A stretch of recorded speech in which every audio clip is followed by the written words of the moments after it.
सकाळपासून जोरदार पाऊस सुरू आहे। जिल्ह्यातील नदी नाले भरून वाहायला सुरुवात झाली आहे। मुसळधार पावसामुळे पालघर जिल्ह्यातल्या धरणांच्या पाणी पातळीत कमालीची वाढ झाली आहे। जिल्ह्यातील सूर्या, वैतरणा आणि पिंजाळ या प्रमुख नद्यांना पूर आलाय।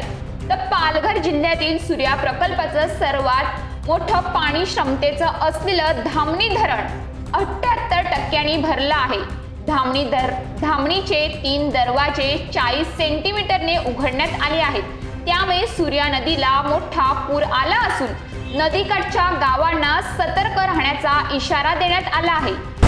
जिल्ह्यामध्ये मुसळधार पावसाची बॅटिंग सुरू आहे। तर पालघर जिल्ह्यामध्येही 5 ते 6 दिवस झाले मुसळधार पाऊस कोसळत आहे।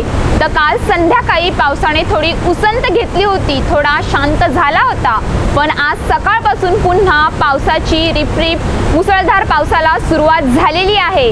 तर आपण बघू शकतात, आपण सूर्या नदीच्या इथे आहोत। आपण बघू शकता का सूर्या नदी किती दुथडी भरून वाहू लागलेली आहे, किती मोठा फ्लो त्याचा आहे। बघायला गेलं तर पालघर जिल्ह्यातील सर्व धरणं ओव्हरफ्लो झालेली आहेत। नदीकाठच्या लोकांना सतर्कतेचा इशारा देण्यात आला आहे। तर सूर्या प्रकल्पाचे धामणी धरण आहे ते जवळपास 78% भरलेले आहे। तर धरणाचे दरवाजे आज 40 सेंटीमीटरने उघडण्यात आले आहेत। तर धरणाचा विसर्ग सूर्या नदीतून करण्यात आलेला आहे।